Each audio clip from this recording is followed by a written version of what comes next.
Hoy, dentro de la dinámica de seminarios de los estudiantes de octavo semestre de la Universidad de Pamplona en este primer semestre del 2021, las doctoras María Rosana Moreno Hernández y Carla Dayana Ochoa Carrillo las tenemos de ponentes y tenemos el gusto de que su presentación sea hoy pues, nuestro objetivo fundamental académico. El tema a tratar es pleurodesis, bases conceptuales, técnicas e indicaciones, revisión sistemática y metaanálisis. Doctoras, un placer tenerlas hoy, muy buen día y bienvenidas. Somos público dispuesto para que hoy nos muestren su experiencia y podamos aprender mucho. Gracias. Buenos días, doctor. Así es. Les cedo la palabra a mi compañera. Bueno, muy buenos días para todos. El día de hoy pues nos hemos reunido para hacer mención a un procedimiento importante en la clínica y el cual se utiliza con frecuencia para tratar varias patologías. El tema en cuestión es pleurodesis, bases conceptuales, técnicas e indicaciones, revisión sistemática y metaanálisis. Siguiente, por favor.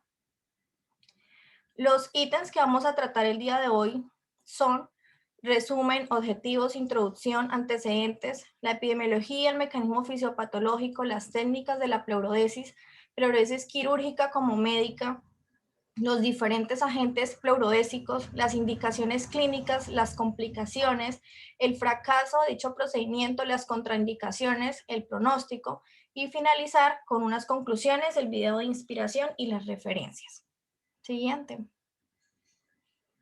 Aquí vemos un resumen del tema que vamos a abordar. Entonces, la pleurodesis pues, es la sínfisis de la pleura parietal y visceral. Se trata de un procedimiento empleado para tratar un pulmón colapsado de forma recurrente o una acumulación continua de líquido alrededor de los pulmones, producidas por ciertas enfermedades tales como derrame pleural maligno, neumotórax espontáneo y neoplasias malignas, causando sintomatología clínica como dolor, tos y dificultad respiratoria. El mecanismo implicado es la activación de células mesoteliales y la migración de los fibroblastos al espacio pleural con la consecuente formación de adherencias pleurales.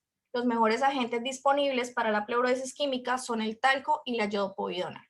Siguiente. Los objetivos que nos hemos planteado para la siguiente revisión son realizar una revisión sistemática de las técnicas y los agentes pleurodésicos más frecuentemente utilizados y conocer las indicaciones clínicas y complicaciones para el empleo de pleurodesis en pacientes que lo requieran para un manejo médico oportuno e integral. Siguiente. El término pleurodesis pues procede del griego pleur, que significa pleura, y desis, que significa unión, y se entiende a la unión permanente de las pleuras, inducida bien sea o por estímulos naturales de tipo infeccioso, inflamatorio o traumático, por introducción deliberada de sustancias a las cavidades pleurales, como es el caso de la pleurodesis química, o bien sea por procedimientos quirúrgicos realizados sobre las hojas pleurales, como es en la pleurodesis quirúrgica. Esto tiene pues como objetivo principal el cierre del espacio pleural y de esta forma prevenir el acúmulo de líquido o aire. Esto último ocurre pues como consecuencia de enfermedades pleurales, pleuropulmonares, tales como el empiema, procesos neumónicos, el hemotoras, pero también puede entrar a formar parte de tratamientos paliativos para la solución de distintas patologías, siendo la más frecuente el derrame pleural maligno, la cual pues se va a referenciar a lo largo de la ponencia. Siguiente. Aquí vemos otros objetivos claves a la hora de realizar la pleurodesis, como es prevenir la recurrencia del derrame, disminuir la necesidad de toracocentesis, drenajes repetitivos, mejorar la disnea y por tanto pues brindar una calidad de vida al paciente, mitigando la aparición de las posibles complicaciones y efectos adversos asociados a estos procedimientos y a la utilización como tal pues de los diferentes dispositivos.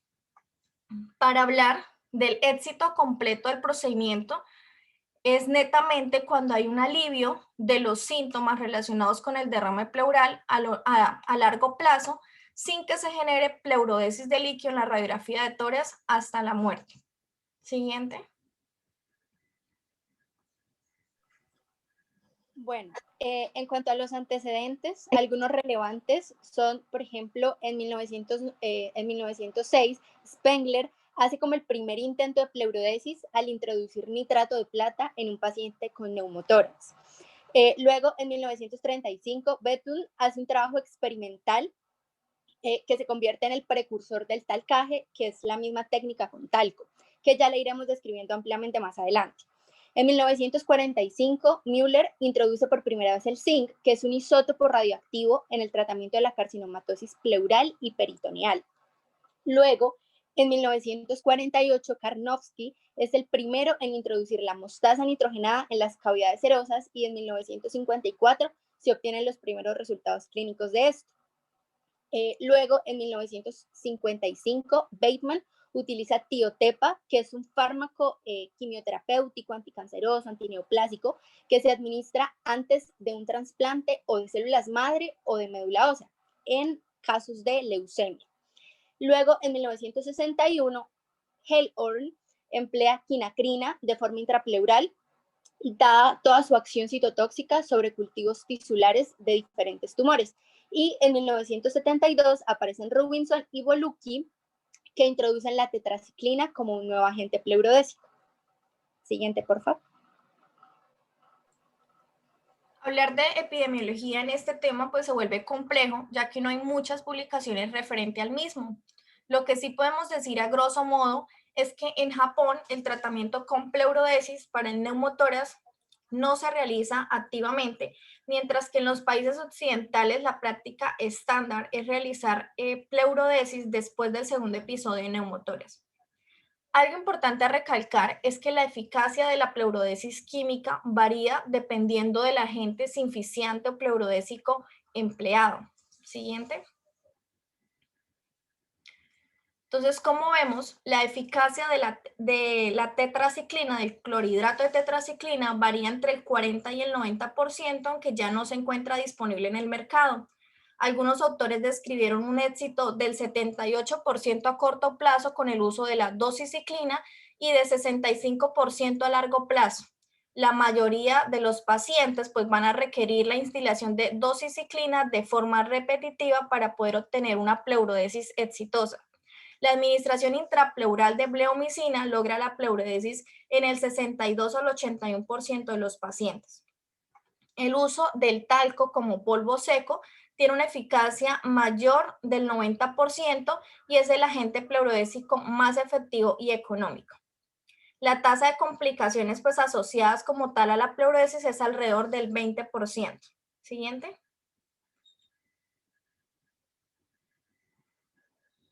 No. Antes, por favor. Antes. Antes. Qué pena.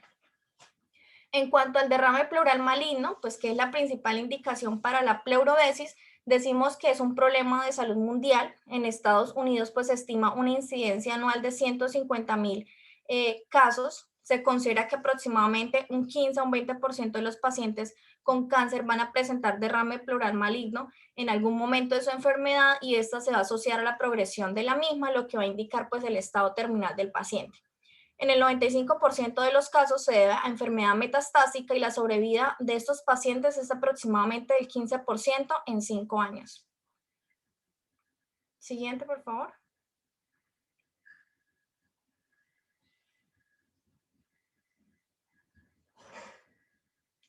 Entender el mecanismo fisiopatológico pues es clave para conocer cómo funciona cada uno de los agentes pleurodésicos. Entonces, el principal mecanismo de la pleurodesis es la estimulación de las células mesoteliales por instilación de los agentes pleurodésicos, los cuales pues vamos a mencionar a detalle más adelante. Este hecho genera que se liberen mediadores de la inflamación y la posterior fibrosis. Mediadores como la interleucina 8 se destaca porque es esencial para el reclutamiento de neutrófilos del torrente sanguíneo al espacio pleural, permitiendo la participación de neutrófilos en la inflamación temprana. Otros mediadores liberados son interleucina 6, factor de necrosis tumoral alfa, además de factores que inhiben la activación del plasminógeno, que inhiben fibrinólisis, la liberación de óxido nítrico, factor similar al factor de crecimiento derivado de plaquetas y factores de crecimiento de fibroblastos y varias proteínas inflamatorias. Los neutrófilos intrapleurales, cuando se exponen a estos factores, van a liberar unas enzimas proteolíticas y radicales libres de oxígeno que dañan las células mesoteliales. Simultáneamente, con la inflamación también ocurre la formación de una red de fibrina que favorece la proliferación de fibroblastos en el espacio pleural. De esta manera se desencadenan procesos de reparación pleural con reclutamiento y proliferación de fibroblastos, cuyo resultado final es la fibrosis. El éxito de la pleurodesis dependerá de la acción del agente pleurodésico en la mayor superficie posible pleural. Con esto quiero decir que un paciente con compromiso pleural maligno extenso tiene una superficie pleural escasa, una cantidad reducida de células mesoteliales, las cuales, si recordamos lo que acabo de mencionar, son fundamentales para poder desencadenar la inflamación que se hace necesario para el éxito de la pleurodesis, por lo que en estos pacientes no siempre el procedimiento va a culminar en un éxito completo. Esto nos hace pensar en el hecho de proponer la pleurodesis tan pronto como sea posible, en un momento en que hayan suficientes células mesoteliales para obtener una respuesta inflamatoria adecuada. Tengamos en cuenta que si estamos hablando de inducir una respuesta inflamatoria, pues no se recomienda el uso de corticosteroides en pacientes que se van a someter a este procedimiento debido a su acción antiinflamatoria de estos medicamentos. Siguiente. Aquí vamos a encontrar que hay diversos métodos de pleurodesis que incluyen la colocación de drenaje torácico, donde se hace la instilación de agentes pleurodésicos en la cavidad pleural, o también por medio de toracoscopía médica, de videotoracoscopía y de toracotomía con introducción del agente pleurodésico en la cavidad pleural. Siguiente. Hay dos tipos de pleurodesis, la pleurodesis quirúrgica y la pleurodesis médica o química. La pleurodesis quirúrgica se realiza en quirófano o bajo anestesia general y el mecanismo que vamos a utilizar para generar esa respuesta inflamatoria consiste en la irritación mecánica de la pleura parietal, la cual se realiza produciendo un raspado de la pleura que habitualmente es con gasa seca, como se alcanza a apreciar en la imagen. El objetivo es claramente crear una inflamación mecánica estéril que se pueda apreciar por la aparición ya sea de petequias o incluso leve sangrado de la pleura parietal. Y ya finalmente, al producirse nuevamente la expansión pulmonar por el proceso de cicatrización normal, se va a producir la pleurodesis. La pleurodesis médica o química pues es realizada mediante la instilación de distintos productos en la cavidad pleural, ya sea a través de drenajes o a través de la toracoscopía. Hay varios agentes pleurodésicos. Hablar de cuál es el ideal, pues sería el que cumpla con un perfil que se ha establecido. Entonces, a la hora de elegir el agente pleurodésico sinficiante, debemos ver que tenga alto peso molecular, que sea aclaramiento local lento, pero sistemático rápido, con una curva dosis-respuesta dependiente pronunciada, que tenga buena tolerancia y que tenga mínimos o ningún efecto secundario. Durante los últimos años se han probado una gran variedad de agentes pleurodésicos con diferentes tasas de éxito, así como con diferentes inconvenientes, donde se incluyen el talco, antibióticos como la tetraciclina, antipalúdicos, fármacos antineoplásicos como la bleomicina, la iodopovidona y entre otros. Siguiente.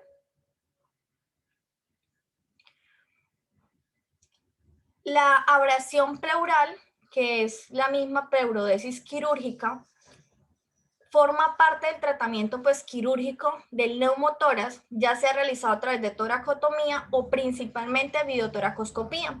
Entonces considero que es importante también conocer este procedimiento a través del cual se instila el agente pleurodésico o el agente sinficiante. Entonces, la cirugía videotoracoscópica asistida es una operación mínimamente invasiva en la que se emplea anestesia general, se realiza una pequeña incisión en el tórax y posteriormente se inserta un instrumento delgado que es muy similar a un tubo con una cámara en el extremo que es el denominado toracoscopio. Esto se realiza previo a la revisión de la radiografía y del TAC de tórax, que es muy importante para poder formular el plan de acceso y así ubicar los trocares. Veamos la figura que está a la derecha, si se puede algo apreciar. La posición del paciente generalmente es en decúbito lateral, con el lado de la lesión hacia arriba y el brazo por encima de la cabeza. Para poder ubicar el toracoscopio y el instrumental, pues se debe realizar una incisión de unos 10 a unos 12 milímetros y una mini toracotomía de unos 3 a unos 5 centímetros en la cara axilar del emitórax. Es importante aquí recordar la anatomía para evitar causar lesión del paquete vasculonervioso intercostal. Si vemos la imagen de la izquierda, pues se aprecia el paquete vasculonervioso que se encuentra pegado al borde inferior de la costilla, donde se aprecia de arriba hacia abajo la vena, la arteria y el nervio intercostal. Por lo cual, pues se debe utilizar como referencia el borde superior de la costilla inferior del espacio que se va a elegir para evitar lesionar los nervios intercostales y causar la pérdida de sensibilidad en la sección metamérica lesionada.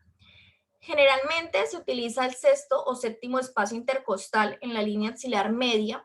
Es ideal para poder acceder con el toracoscopio a la cavidad pleural.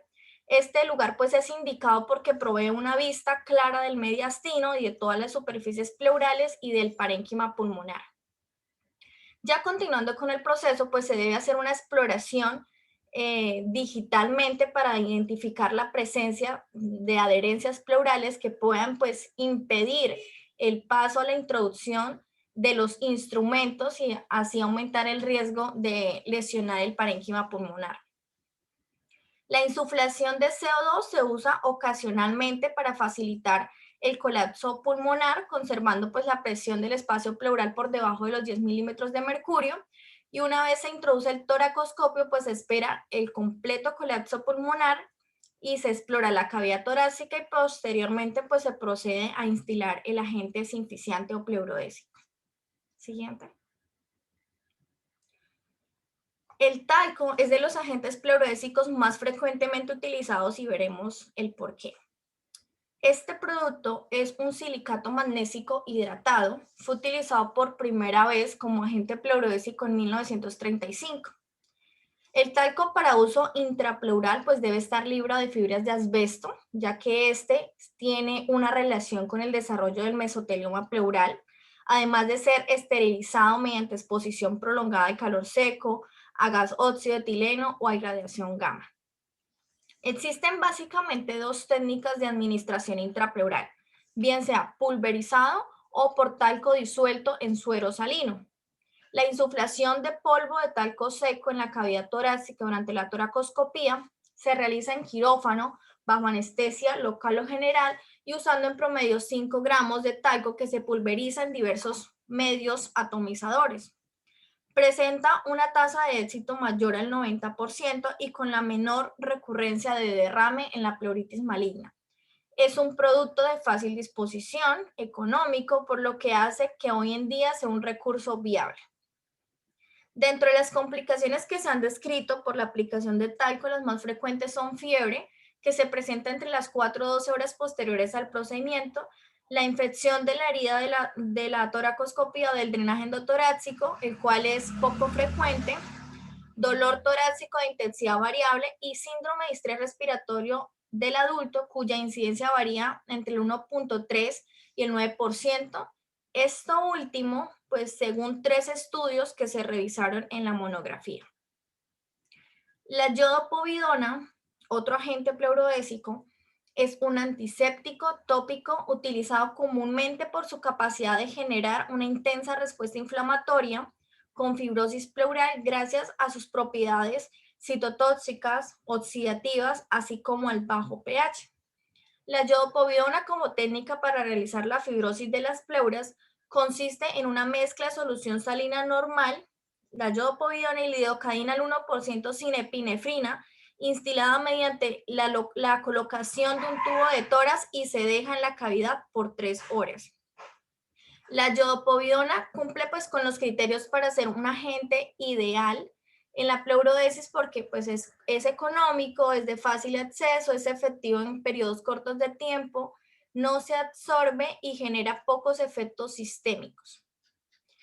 Según pues un estudio realizado por Agarwal y asociados con 256 pacientes, la tasa media de éxito es del 90.6% independiente pues del procedimiento, llámese toracostomía o tubotoracoscopia, y las complicaciones pues son muy mínimas, como dolor torácico, náuseas, vómitos. Siguiente. La bleomicina es un derivado del Streptomyces verticillus, es un agente antineoplásico, pero después de su instilación intrapleural es predominantemente un pleurodésico químico. La tasa de éxito de la bleomicina oscila entre el 58 y el 85%, con una media del 61% en el derrame pleural maligno. Tiene varios inconvenientes, como es primero que todo que se absorbe de forma sistémica, así como también pues producir hipertermia, dolor, hemoptisis, diarrea, entre otros. Algunos estudios describieron incluso un caso de daño alveolar difuso después de la administración de bleomicina en una paciente con insuficiencia renal crónica y derrame pleural no neoplásico. Otro de los inconvenientes de este fármaco es su elevado costo, además del hecho de que la eficacia de la pleuresis con bleomicina va a disminuir o a descender a medida que pasa el tiempo, presentando un alto índice de recurrencias. Otros agentes pleurodésicos como el clorhidrato de tetraciclina, el cual se dejó de comercializar en 1980, tiene como principal efecto colateral el intenso dolor torácico. Además, pues se absorbe y puede producir alteraciones a nivel sistémico como fracaso hepático. También se presentó un caso en que se produjo una quemadura química de la pleura tras la instilación de dosis altas del medicamento. Luego de la salida pues, del mercado se utilizó la doxiciclina, que presentó complicaciones muy similares a la de la tetraciclina, además de que necesitaba pues, una repetición de la instilación durante un periodo de una semana, y algunos efectos colaterales que se presentan son febrícula, dolor torácico de moderado a severo, hemoptisis. En otras revisiones, pues informaron respecto a la doxiciclina que producía una pleuresis eficaz, pero conllevaba efectos locales severos, además de cambios histológicos en el pulmón contralateral y elevación de las enzimas séricas. Siguiente. Listo, bueno, ahora vamos a pasar a las indicaciones clínicas. La pleurodesis está indicada como tratamiento terapéutico en todo paciente con diagnóstico de tumor maligno. ¿Pero en qué casos? En un tumor maligno que presenta disnea asociada a derrame pleural, en un tumor maligno que ocupe la mitad o más del hemitórax o con un pulmón capaz de expandirse hasta la pared torácica. Y se debe establecer que la causa de la disnea sea siempre atribuible a ese derrame. También se indican patologías benignas, pero que sean muy específicas. Entonces, según esto, las principales patologías en las que está indicada son los derrames pleurales malignos, que sean recurrentes, y el neumotórax, y con menos frecuencia en el derrame pleural benigno que sea resistente a terapia médica, es decir, un derrame pleural benigno que al tratarlo con otro tipo de terapéuticas no se haya obtenido el resultado esperado. Entonces ahí se indica la pleurodesis. Siguiente, por favor. Bueno, entonces vamos a hablar primero sobre el derrame pleural maligno. Esta es la principal indicación para la realización de pleurodesis y aumenta la calidad de vida en muchos de los pacientes neoplásicos con derrame pleural maligno, sea tanto nuevo como derrame pleural maligno recidivante. Entonces, básicamente se indica en derrames neoplásicos recurrentes que desplacen el mediastino con una disnea que mejora al evacuar el derrame y reaparece cuando se reacumula el líquido. Es decir, cuando estamos ante una disnea que se evidencia que está relacionada con la presencia de derrame, ahí vamos a indicar la pleurodesis. ¿Listo? También cuando cuando el enfermo que tiene una sonda drena volúmenes mayores a 150 mililitros diarios. Y cuando tenemos valores de líquido pleural que tenga pH por debajo de 7.2 y glucosa por debajo de 60 miligramos. ¿Por qué? Porque va a haber una mayor carga tumoral. ¿Listo? Eso debemos tenerlo muy claro. Los derrames pleurales malignos más comunes son los secundarios a carcinoma de mama, a cáncer de pulmón, a linfomas, mesoteliomas. Y aquí en esta imagen podemos ver un derrame pleural maligno por mesotelioma. Siguiente, por favor.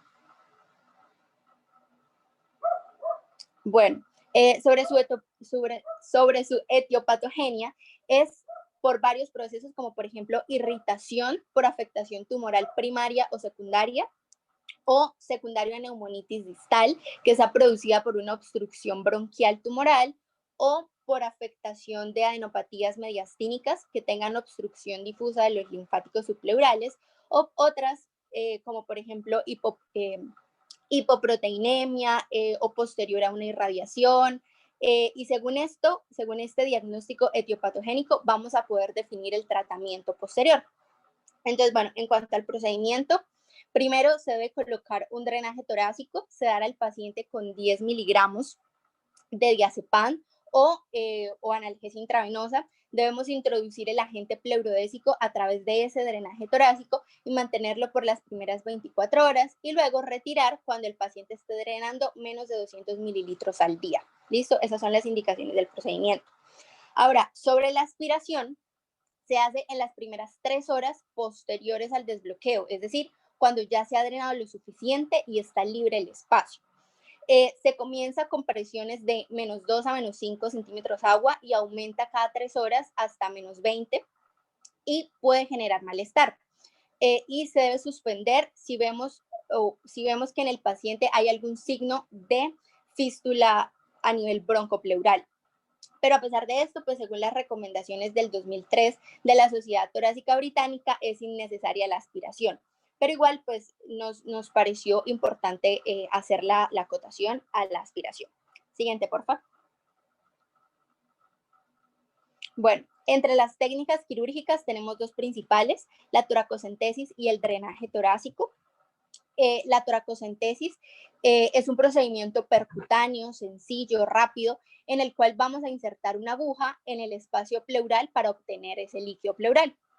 Esta nos permite diagnosticar la etiología del derrame pleural maligno y se utiliza un catéter blando que sea pleural o vascular de aproximadamente entre 3 y 5 milímetros. Si se presentan signos y síntomas como por ejemplo dolor o tos intensa o aumento de la disnea, o luego de extraer entre 1000 y 1500 mililitros, entonces se debe suspender el procedimiento y tomar una radiografía de tórax. ¿Por qué? Por el riesgo de neumotórax hipertensivo o el riesgo de edema por expansión pulmonar rápida que se puede presentar ante el procedimiento. Pero pues a nivel general el resultado son recidivas, entonces este procedimiento de toracocentesis se indica solo para aquellos pacientes que se encuentren en un estado terminal o previa a la toracoscopia si el individuo presenta una disnea importante. ¿Listo? Entonces esas son las indicaciones para la toracocentesis. Y siguiente, por favor. Ahora pasamos al drenaje torácico. Básicamente este consiste en un tubo de plástico que se inserta a través del tórax hasta el espacio pleural para eliminar el aire, el líquido, el pus, lo que esté invadiendo ese espacio intratorácico. Se ha visto que si se emplea solo este drenaje, no va a generar muy buenos resultados. ¿Por qué? Porque solamente logra resolver aproximadamente el 50% de los casos. Pero si se utiliza junto a alguno de los agentes pleurodésicos que ya hemos mencionado, por ejemplo el talco, la iodopovidona, su éxito aumenta considerablemente. Las guías recomiendan usar talco, como ya lo habíamos dicho, como primera elección de agente pleurodésico y un catéter pleural permanente o tunelizado como una segunda línea, o si no hay reexpansión pulmonar completa. Este último, el catéter, es menos costoso y alcanza tasas de pleurodesis espontánea en el 33% de los pacientes, aproximadamente a 132 días. ¿Por qué? Porque al aumentar la frecuencia del drenaje del líquido pleural va a favorecer el contacto entre las pleuras y su posterior sínfisis, que es lo que queremos alcanzar. Y su retiro es exitoso sin reacumulación de líquido pleural, por eso es pues importante tenerlo en cuenta. Si se indica catéter, también hay que realizar 2 tomografías, una previa y una 30 días después. Siguiente, por favor. Listo. Ahora pasamos a otra patología, ya saliéndonos del derrame pleural maligno. Otra patología en la que se indica en gran medida la pleurodesis es el neumotórax. Como ya lo habíamos mencionado, el primer intento se hizo en 1906 por Spengler con nitrato de plata. Aquí se han utilizado técnicas como drenaje simple, que ya lo mencionamos, talcaje, que pues usualmente con toracoscopia o con drenaje torácico, que ya lo mencionamos también, y toracotomía, las cuales estas tres tienen 20, 7.7 y 0% de recidivas respectivamente. Es decir, el drenaje simple tiene 20% de recidivas, el talcaje tiene 7.7% y la toracotomía 0% de recidivas. La toracoscopia se usa mucho para hacer el diagnóstico etiopatológico.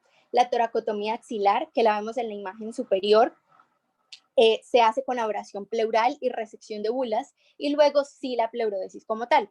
Y se indica en casos confirmados por toracoscopia o ante recidivas luego de drenaje aspirativo, que ya lo habíamos mencionado también.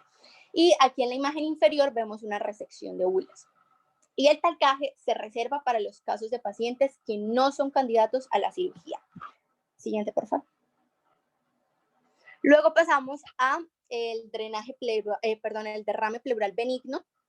Esta técnica de pleurodesis está indicada en derrame pleural benigno cuando el paciente sea sintomático o si no hay pulmón encarcelado.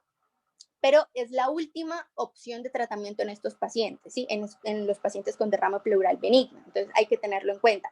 Entonces vamos a mencionar brevemente algunos ejemplos. Primero tenemos el hidrotórax hepático, que consiste básicamente en un drenaje pleural que sea mayor a 500 mililitros en pacientes con cirrosis, sin enfermedad primaria, que sea pleural, pulmonar, cardíaca, etcétera. Tiene una incidencia entre 0.4 y 5.4%. El tratamiento debe ser médico, entonces lo que ya habíamos mencionado. Estos derrames los vamos a tratar inicialmente con manejo médico. Si ya no hay una respuesta, ahí se va a indicar pleurodesis, generalmente con talco, yodopovidona. Y sería por videotoracoscopia asistida. A estos pacientes hay que hacerles paracentesis total simultáneamente para lograr disminuir el paso de ascitis al tórax y así poder permitir la posición de las pleuras. Siguiente, por favor. Listo. Luego tenemos el hidrotórax por diálisis peritoneal. Este es un cuadro patológico bastante infrecuente y se realiza con los agentes ya mencionados, talco, yodopovidona, etc. Y lo que se busca es resolver la comunicación pleuroperitoneal. Y antes se debe diagnosticar con una radiografía de tórax, toracocentesis o con una gammagrafía. ¿Listo? Luego pasamos al quilotórax. Esta es una patología también infrecuente que se produce por una extravasación del líquido linfático hacia la cavidad pleural. Se da por traumas a nivel torácico, se da por complicaciones en cirugía o pues bastante común que se dé acompañando alguna otra neoplasia, como por ejemplo un linfosarcoma. Tenemos un tratamiento clínico y un tratamiento quirúrgico.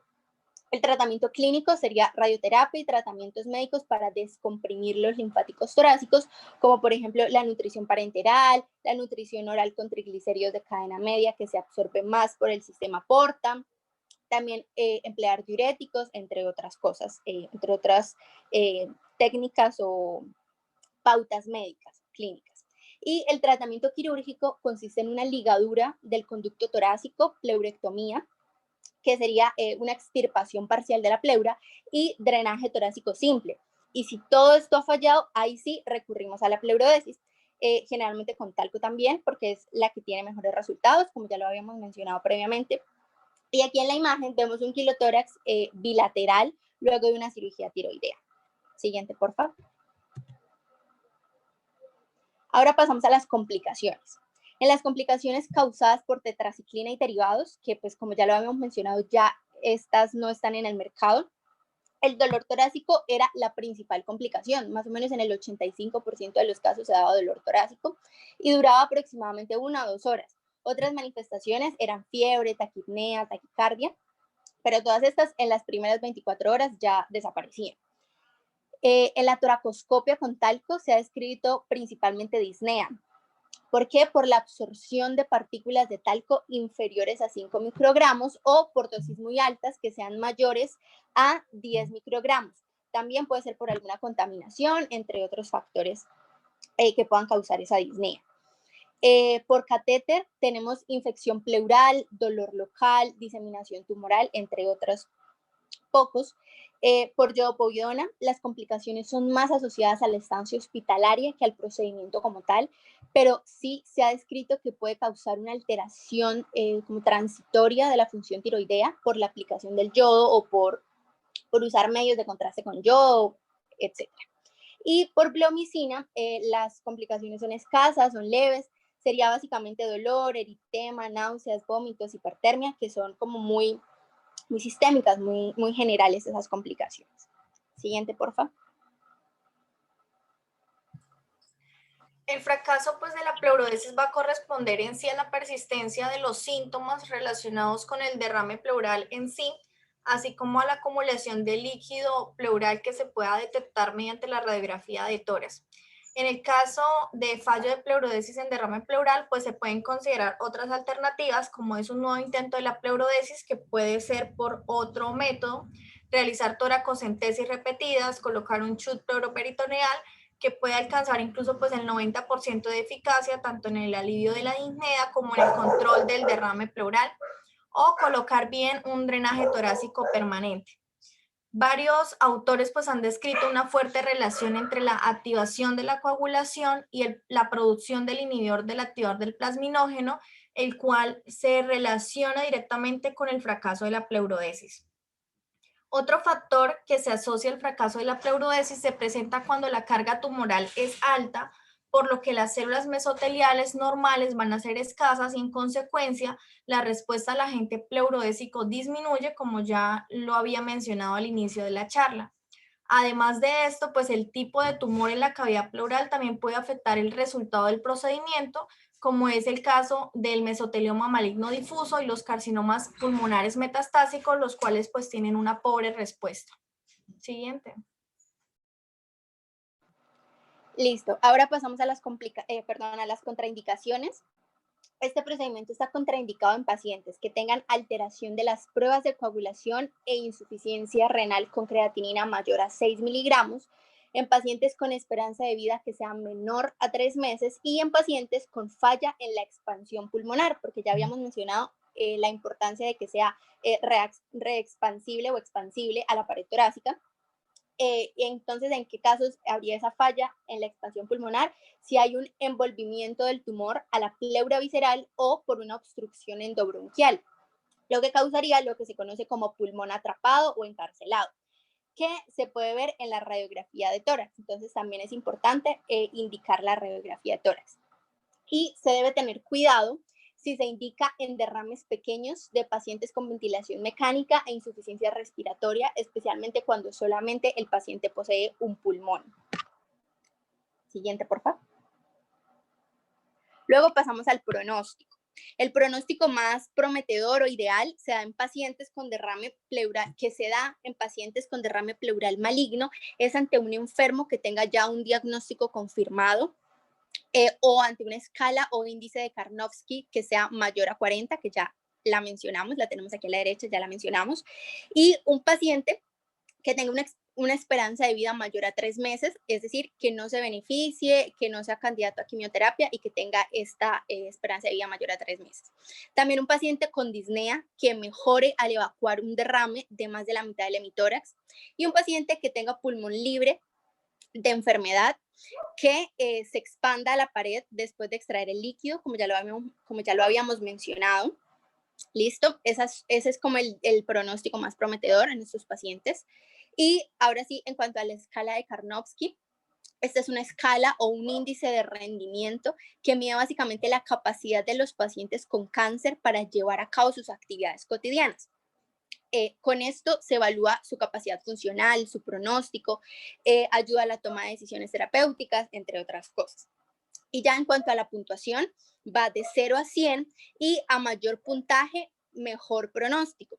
Si es menor o igual a 80, indica una menor tasa de supervivencia y si es menor o igual a 50, se asocia a riesgo de mortalidad a 6 meses. Entonces, aquí la tenemos. Si tenemos un paciente con 100, sería su situación clínico-funcional sería normal, sin quejas ni evidencia de la enfermedad. Si tiene 90, es un paciente capaz de llevar a cabo actividad normal, pero ya hay signos o síntomas leves. Un paciente con 80 puntos sería una actividad normal, pero ya con esfuerzo y ya vamos a evidenciar algunos signos y síntomas de la enfermedad que esté presentando.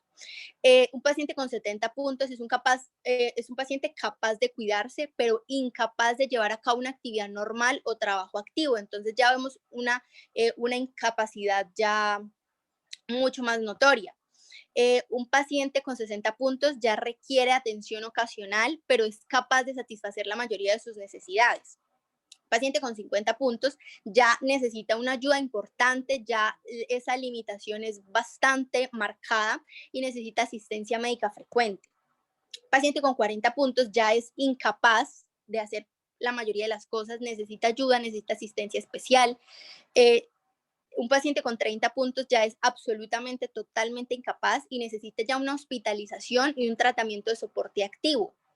Paciente con 20 puntos ya está muy, muy grave y necesita tratamiento activo. Un paciente con 10 puntos ya es un paciente moribundo, desahuciado ya de forma irreversible, y un paciente con 0 puntos pues ya es un paciente óbito, difunto.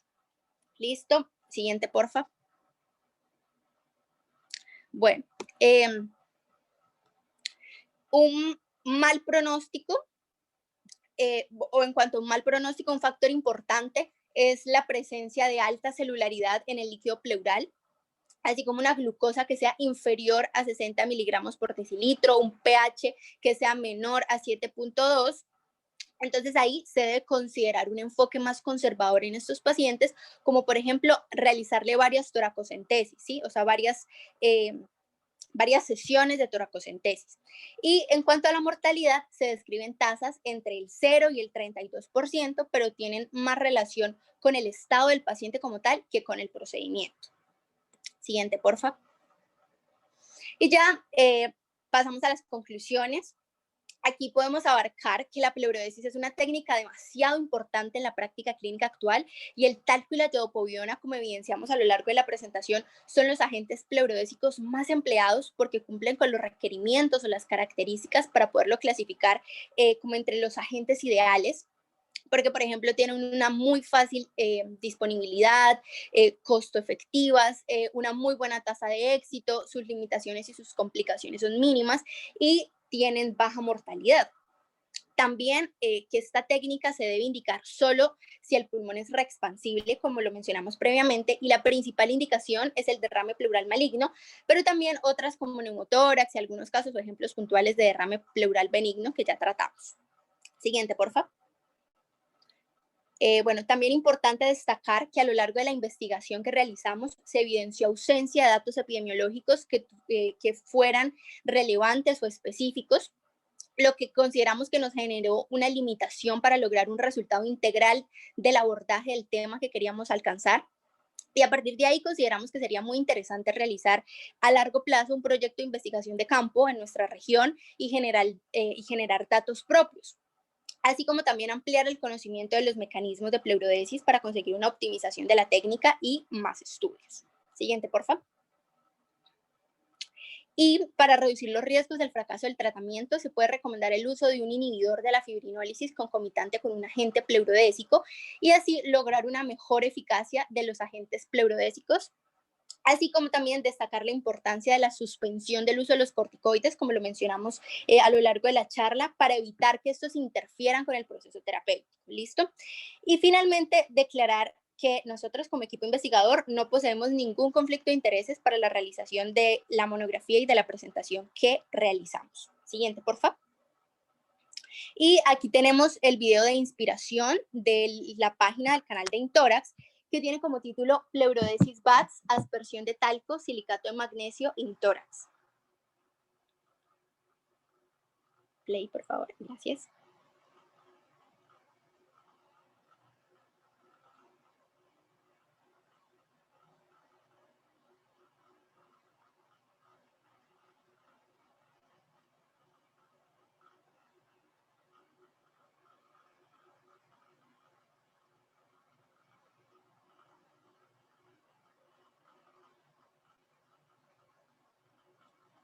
Aquí vemos la aspersión con talco.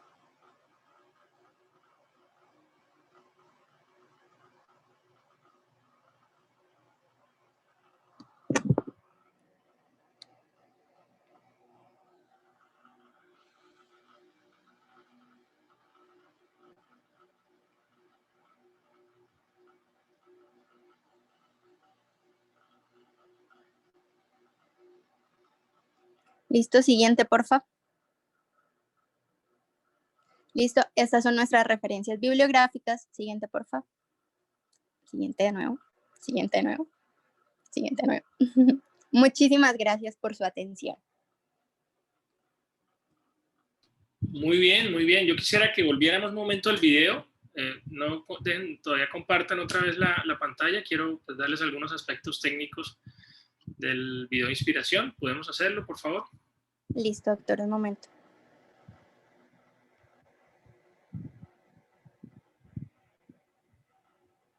Listo, coloquémoslo. Bueno, entonces básicamente la idea de compartirles el video y hacerles algunas explicaciones, igual, ¿no? Tratar, si quieres, dándole pausa un momento, ponle pausa, es tratar como de vivir esa experiencia virtual en la realidad, ¿no? Entonces, tengo algunas observaciones sobre la presentación, pero pues quiero primero hacer algunas aclaraciones. En ese momento, cuando se hizo este video, nosotros tenemos protocolizados en el servicio de cirugía de tórax la pleurodesis con talco, con silicato de magnesio, hidratado, como ustedes muy bien describieron. Lo hacíamos idealmente bajo visión toracoscópica.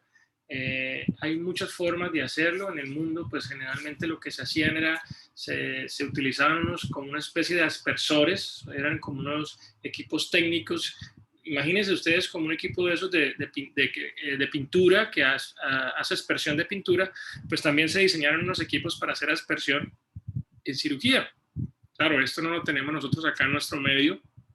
Entonces lo que hacíamos nosotros básicamente era, una vez estábamos en la visualización toracoscópica, aplicábamos los 4 gramos, nosotros utilizábamos 4 gramos en una jeringa de 50, esta jeringa la conectábamos al tubo de tórax que era el que íbamos a dejar en el paciente y empezábamos a hacer una embolización rápida, repetida como se lee en el video. Si quieren ya podemos ir mostrando el video.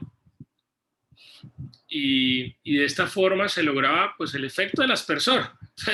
Podríamos decir que aquí no había un aparato como tal, sino éramos nosotros con la mano y con el tubo. Pues es algo más nuestro empírico, no es que nos lo hayamos inventado, pero era la forma de utilizar. Golpeábamos la jeringa y seguíamos embolizando y esto pues generaba esta famosa lluvia de nieve, así se describe. La lluvia de nieve es esa aspersión de talco. Si ustedes fijan en la imagen, cómo las partículas de talco quedan claramente sobre la pleura visceral del pulmón, y creo que ahí se ve claramente pues esa capa de talco, de polvo, como ese polvillo que uno encuentra en las superficies, pues ahí se ve, y también en la pleura parietal, ¿no? Que es lo que se quiere para que al expandir el pulmón, esta pleura se junte y pues logremos el efecto que es el sellamiento a fibrosis. Entonces pues quería como compartirles eso. En todo caso pues muy bien. Vamos entonces, ahora sí, si quieren dejemos de compartir pantalla, por favor. Bueno, entonces varias cosas, como varias observaciones que quiero tener claro con ustedes. Lo primero que quiero compartirles es que pues, me encantó la presentación, me pareció una presentación muy completa, muy exhaustiva. Las quiero felicitar, doctoras, por la forma como lo hicieron. Tal vez algo de forma, de pronto habían algunas imágenes en su presentación, mucho texto tal vez para el futuro, pensando en que creo que esa es una presentación como ustedes la hicieron, que puede perfectamente proyectarse a cualquier simposio, como ya saben que estamos generando. Entonces, creo que podemos hacer unos cambios, pero me encantó porque fue muy exhaustiva. Me encantó lo dinámica, o sea, el hecho de que ustedes hayan alternado la presentación, me gusta, lo cual me da a entender, y en general para el grupo, que hay un gran empoderamiento de ustedes en estas dinámicas, y eso me hace muy feliz. Entrando un poquito en el tema de la pleurodesis, yo creo que uno hablar de pleurodesis, independientemente de la causa que te lleve a hacer el procedimiento, debemos tener en cuenta que el objetivo fundamental de la pleurodesis es tratar de lo posible de que las pleuras se junten, ¿sí? Entonces, si tenemos unas pleuras que por alguna razón no se van a unir, ¿sí? Entonces, al no unirse, esto va a hacer que la pleurodesis sea fallida. Entonces, ese término ustedes lo hablaron muchas veces en la presentación, que era pulmón atrapado. Entonces, ese término quiero hacer una pausa y a los asistentes y a las personas que van a reproducir este video en nuestro canal, es que el pulmón atrapado es cuando ya la pleura visceral generalmente estamos hablando de causas oncológicas o tumorales, hace que el pulmón no expanda, y hacer una decorticación pues realmente va a hacer mucho más daño a ese paciente. Entonces, si ese pulmón está atrapado y no va a poder unirse las pleuras, pues definitivamente no vamos a poder tener un éxito en la pleurodesis. Entonces, siempre que vamos pensando en una pleurodesis, tenemos que pensar que el pulmón no está atrapado y que las pleuras se pueden unir.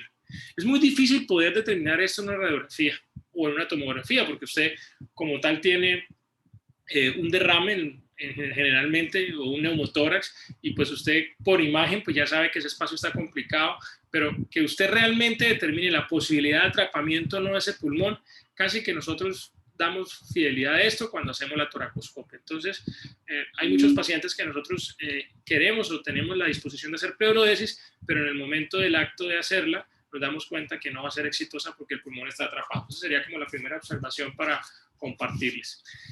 Lo segundo, es muy importante la condición del paciente. Ustedes muy bien hicieron algunas observaciones sobre los pronósticos o sobre las indicaciones, y es allí en donde, por ejemplo, sabemos que la mayoría de pleurodesis las hacemos en derrames malignos. Un paciente con una condición funcional muy baja, o sea, un paciente que está con un Karnofsky muy bajo o con un ECOG muy alto, es decir, su performance es muy bajo, pues el pronóstico de ese paciente es malo, su sobrevida va a ser muy corta. Uno debe sopesar muy bien si se beneficia o no del procedimiento. Generalmente hacemos estas pleurodesis en pacientes que tienen una condición funcional aceptable, y si la tienen, nuestra predilección es toracoscópica. ¿Por qué? Porque creo que ustedes en el video vieron claramente cómo uno, a través de la toracoscopia por aspersión, logra la difusión completamente del talco, ¿no?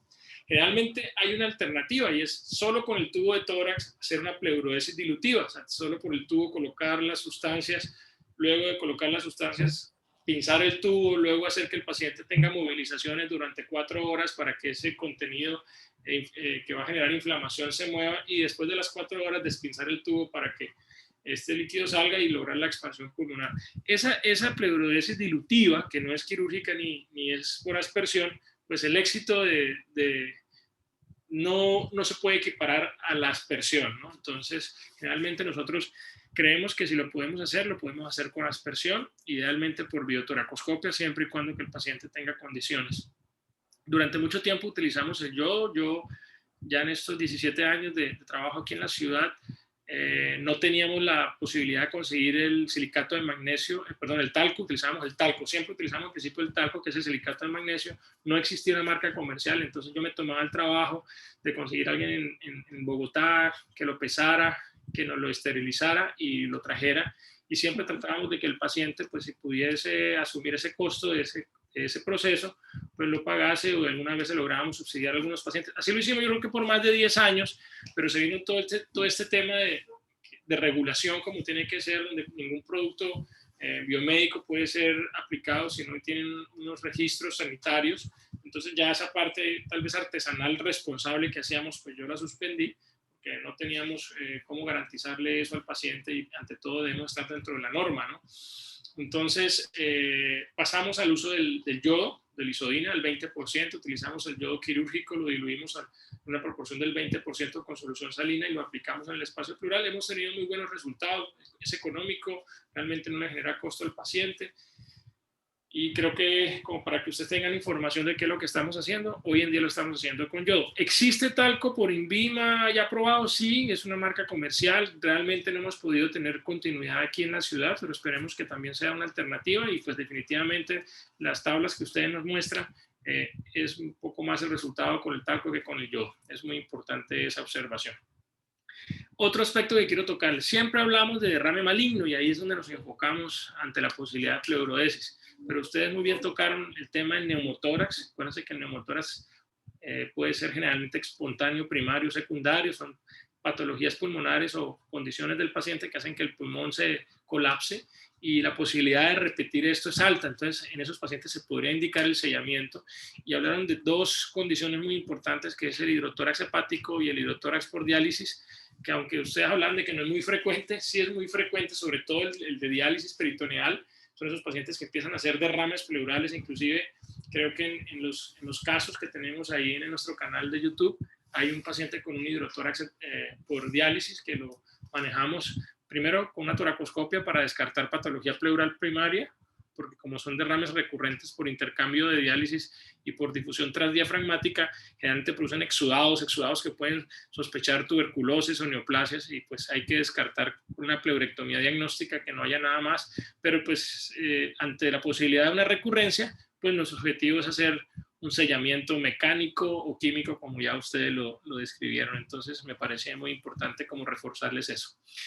Lo otro que quiero como en contenido final, siempre decirles, la pleurodesis, sea dilutiva, sea quirúrgica, es un procedimiento que tiene riesgos. Ustedes hablan de unas complicaciones por debajo del 10%, que tal vez con estas revisiones que ustedes hicieron muy juiciosas, y me encanta que tengan esa revisión actualizada, tal vez nosotros manejamos unas cifras por debajo del 1%. No es que sea muy frecuente, pero pues si se presentan complicaciones, y sobre todo si utilizamos sustancias como el yodo, como el silicato de magnesio, la posibilidad de reacciones inflamatorias, y ahora que está de moda esto del COVID y la respuesta inflamatoria, pues también se produce cuando uno introduce agentes externos que irritan, entonces eso puede producir complicaciones en el paciente y la muerte. Entonces todo procedimiento, inclusive la pleurodesis, siempre debe ir con una muy buena información al paciente, un consentimiento claro de lo que puede pasar, también siempre sopesando los beneficios, porque uno no aplica esto por capricho ni por experimento, sino porque sabemos que le va a funcionar al paciente. Entonces el consentimiento informado es muy importante. Y al final, pues me encanta la propuesta, creo que ustedes dieron en un punto muy importante, y es que podamos nosotros mostrar nuestra experiencia. Tenemos todo un potencial acá en nuestro hospital universitario, ustedes como estudiantes, más allá de que siempre los estudiantes se me acercan y me dicen, doctor, necesitamos que nos dé un trabajo. Claro, siempre, perdónenme que les diga, con la necesidad de que tienen un semestre o dos para graduarse, y si no tienen trabajo, pues no se pueden graduar. Entonces yo a veces me siento un poquito como confrontado, pero yo trato de voltearles un poquito la idea y les digo, ¿realmente qué les interesaría hacer? Porque no existe ningún trabajo que se haga bien hecho si no hay un corazón detrás, ¿sí? Ustedes acaban de dejar un mensaje muy bonito, y es que tenemos muchos pacientes, yo creo que hemos perdido, yo pienso que cuando uno no, en el momento no tiene la oportunidad, empiezan a pasar los casos, y ya ir a buscarlos así en retrospectivo no es fácil, pero se sigue haciendo pleurodesis, vamos a tener muchos casos, y será muy interesante que ustedes y sus compañeros se motivaran a hacer un trabajo sobre pleurodesis en nuestra región, que seguramente nos podría dar una información de cómo lo estamos haciendo y los resultados. Entonces esas son como las observaciones. No sé si alguno de los asistentes tiene alguna pregunta. Si quiere transmitirla a través del video, del audio, o si le da un poco de temor escénico, pues también está el chat. Entonces, estamos atentos. Buenos días, doctor. Yo tengo como unas dudas. Brian, ¿qué hubo? ¿Cómo estás? Muy bien, doctor. Muy buena presentación. Excelente. Aclárame algunas dudas. En cuanto a los pacientes atópicos que pueden presentar reacciones alérgicas, ¿con cuál de los materiales para pleurodesis usamos? ¿Cuál es el que menos nos puede causar? ¿El silicato de magnesio o hay otro? Y otra preguntita, yo hace tiempo leía sobre recidivas, la de derrame pleural en pacientes que se sometieron a la pleurodesis. En esos pacientes, ¿cuál es otra alternativa de tratamiento? Por ejemplo, pacientes que manejan neutropenias, hipoglicemias, leía que ellos volvían a hacer recidivas de derrame pleural tras realizar la pleurodesis. No, preguntas muy claras. Yo siempre quiero que tal vez mi respuesta no sé si llene su expectativa, pero voy a tratar de responderle, no porque no sepa, sino porque creo que en medicina no siempre lo que uno dice es 100%, ¿no?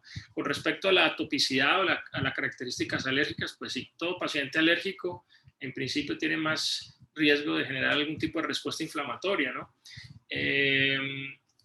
Específicamente nosotros en cuanto a las respuestas inflamatorias por los agentes que utilizamos, lo describimos más por respuestas idiosincráticas. No es que un paciente que sea atópico, entonces le contraindicamos la pleurodesis. Realmente pues uno analiza en los antecedentes esas posibilidades, pero si el paciente tiene indicación le damos la alternativa. Ahora, le damos la alternativa más allá, sabiendo que la proporción de alergia es muy baja. Recuerden que el espacio pleural compartimentaliza, no es que todo lo que uno meta a la pleura se va a ir a nivel sistémico, hay una probabilidad muy baja, pero es de los espacios que más compartimentaliza. Tampoco podemos, si el paciente lo necesita, uno hace el balance y utilizamos. Yo creo que en mi caso siempre doy la opción de hacer una mejor pleurodesis, ¿sí?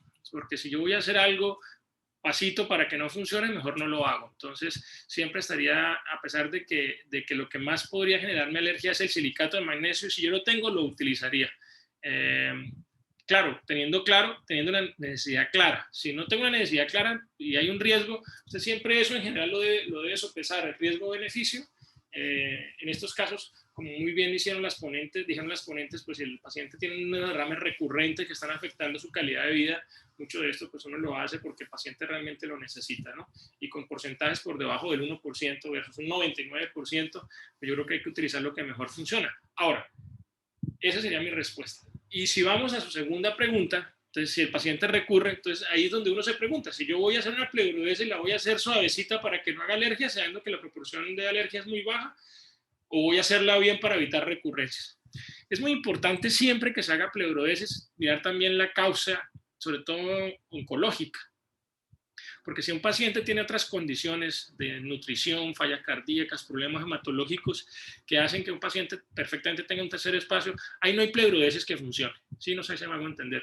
Uno debe tener claro que si uno va a hacer pleurodesis, se hayan agotado también todos los tratamientos de base que hacen que ese espacio pleural trate de estar lo más equilibrado posible o lo más seco posible. Si yo tengo una falla cardíaca en un paciente descompensado, por más que usted quiera hacer, primero no hemos descrito eso como tratamiento en falla cardíaca, pero si tiene un derrame, pues ese derrame va a ser más de origen cardiogénico y nunca va a lograr usted secarlo por más que le aplique sustancias o haga abrasiones mecánicas. Lo mismo sucede en condiciones de nutrición, o muchos de los pacientes que tenemos cáncer pues tienen estas condiciones y pues siempre hay que pensar en tratar de estabilizarlas antes de considerar la pleurodesis. Y existen pues posibilidades de que ya si vamos específicamente a tumores y a tumores, por ejemplo, como los linfomas, en donde hay derrames, el linfoma en principio no es que uno sea el tumor que uno quisiera siempre hacer pleurodesis, y casi que yo en linfomas hago pleurodesis como último recurso, porque lo primero que hay que es tratar de optimizar con el hemato-oncólogo los tratamientos oncológicos, que son los que realmente en esos pacientes revierten los derrames y logran el control de esa patología.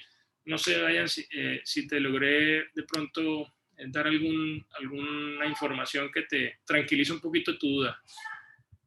Sí, señor, eso era como mi duda. Sí, o sea, algo del procedimiento o algo innato del paciente. Son preguntas de alto nivel, porque usted me va a decir, bueno, entonces, si usted es atópico, no le puedo hacer una pleurodesis, pues si usted me llega hoy y usted necesita, porque tiene un derrame masivo recurrente, tiene un pulmón no atrapado y sé que eso le va a cambiar su calidad de vida, yo se la hago. Y se la hago con lo que mejor funcione. Sí, claro, me siento con usted, le doy las alternativas y le digo que para mí lo mejor es darle la sustancia que mejor sellamiento le dé, así tengo un riesgo del 1% de hacer alguna reacción inflamatoria. Sí. Y segundo, si tenemos un paciente con una posibilidad de recurrencia, como todo, una buena historia. Lo que pasa es que esto, cuando ya en la práctica, pasamos a la práctica igual. No es el paciente bonito con un derrame en pulmón libre, es un paciente con pulmón parcialmente atrapado, falla cardíaca, desnutrición. Entonces, todo eso termina siendo un reto. Y muchas veces lo que ustedes ven con nosotros que decidimos rápido no es porque de pronto seamos irresponsables en las decisiones, sino que pues en nuestra lista de chequeo ya científica pues hemos dejado tratando de controlar todo lo posible. No sé si alguien más tenga alguna pregunta. Bueno, en todo caso, muy bien, quiero felicitar a las ponentes. Excelente presentación, espero que los asistentes también se hayan deleitado de este conocimiento, porque creo que algo que no tenemos como muy claro y que se habla muy, no digo yo irresponsable, pero se habla muy fácil, es pleurodesis. Y las pleurodesis, como ya vimos hoy, es un escenario que tiene que tener claro conceptos de fisiología, fisiopatología, técnicos, y lo importante pues es que ustedes al final consideren que esta es una alternativa para tratamiento de pacientes que tienen patologías pleurales que pueden requerir que esos espacios pleurales se sellen para evitar recurrencias. Bueno, entonces si no es más, les deseo a todos un feliz día, me alegra mucho y nos estamos viendo. Gracias, doctor.